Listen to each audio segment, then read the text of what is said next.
The Because that frustrations of the last 2 days they take over everything, you know. what I could have think of been, the you mean? negative things way more than the positive things. So You have to feel for Lando Norris right now. He's been through some rough development years at McLaren and he's been within a hair's breadth of a race win, and yet he has been beaten, albeit to a sprint race win, to a win by his rookie teammate Oscar Piastri. My question to you is, are we seeing the start of a scenario that's very similar to what happened when Max Verstappen entered Red Bull, the senior Red Bull team, to partner with Daniel Ricciardo and very quickly became their number one driver? Let's get into it. Let's cast our minds back for a moment, shall we? The year is 2016 and Daniel Ricciardo has been the staple driver in the senior Red Bull racing team for just 1 year since the departure of Sebastian Vettel. Daniel Kvyat has been struggling to perform in that team, and in classic Red Bull family fashion, they demote him down to Toro Rosso, and in comes a very young Max Verstappen.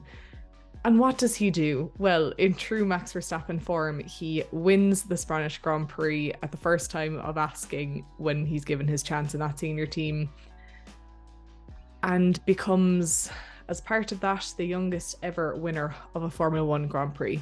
It's quite an entry, and it has to be said, in Daniel's defense, the partnership looked pretty solid, actually, for the first two seasons from 2016 to 2018.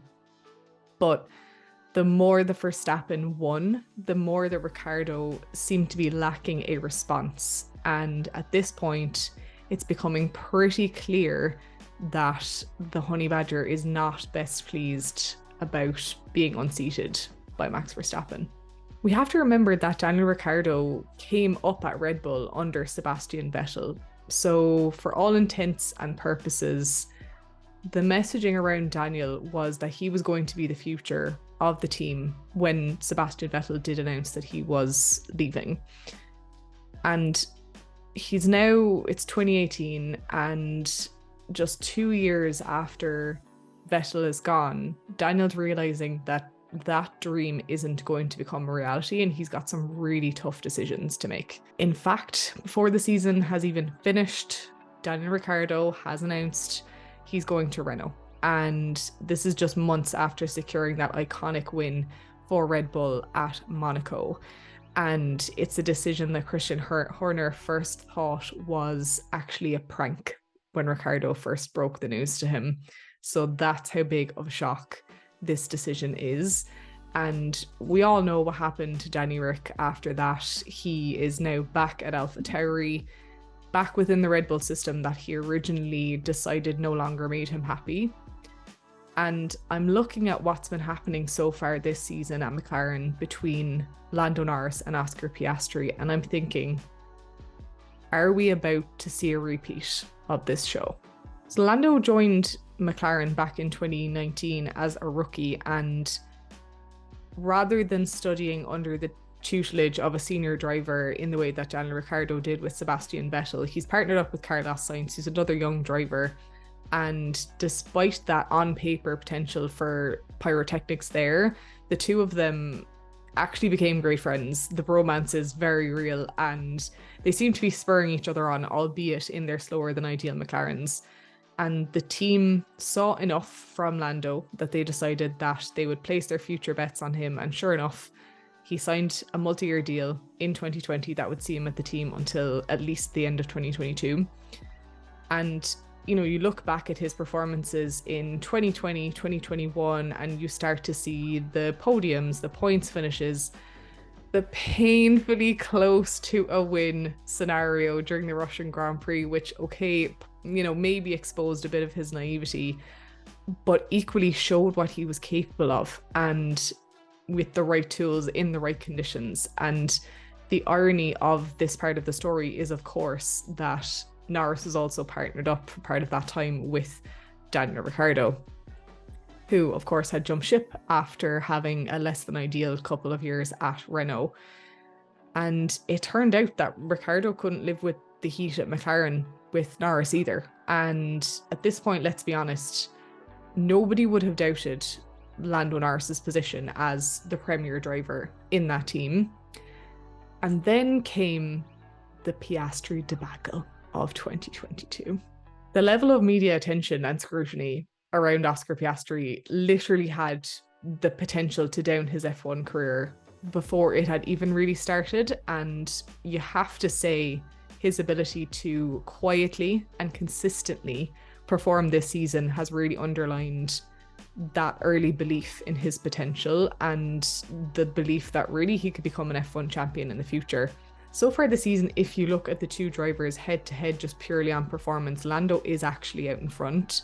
He's got 7 Grand Prix scoring points finishes. He's got 5 podiums included in there. And in comparison, Oscar has had 6 point scoring finishes, including 2 podiums. And of course, that sprint race win just last weekend. And Norris has also been given first dibs on the upgrades of this car. And I think it's fair to say that that should be considered as a factor in that overall head-to-head as well, because Piastri has had to wait until the following race to receive those upgrades, and they have been extremely impactful.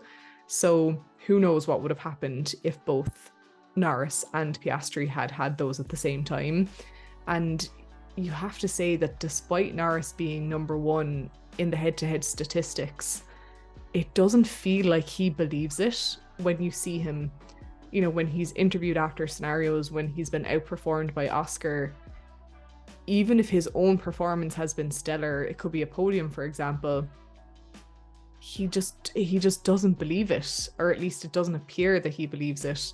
And from what we understand of Lando, you know, by his own admission, he sort of wears his heart on his sleeve in a way, because he finds it hard to get out there in front of the cameras immediately and talk about a race and how he feels. So, you know, Lando clearly sees the threat that Oscar Piastri presents, and the reality is that no matter what the stats say, at the end of the day, these drivers are human beings with emotional reactions, and the narrative that is playing in their head is really the only one that matters, because that is what is going to be fueling the decisions that they make. So with all of that in mind, is Lando Norris confident enough in his future position within the McLaren team and his ability to hold on to it based on performance? Or will his sense of losing a dominance that he feels is well earned before Piastri even came into the team be enough to push him out? I think his body language and his self-talk on numerous occasions has suggested that the latter could at least be a possibility, and we could see him following in the steps of his former teammate Daniel Ricciardo, going in search of a new home for his talents. Thank you, my friends, as always, for watching. Please do comment down below and tell me what you think is going to happen in this scenario. Is Lando Norris going to continue committing his future to McLaren in the long term? Or is this Piastri threat really enough to push him out? Where could he go? Could he be looking at a Ferrari seat, at a Red Bull seat, at an Audi seat potentially in the future? Let me know what you think. I will be hanging out with you all in the comments as always when this video goes live. But until then, take care and enjoy your racing.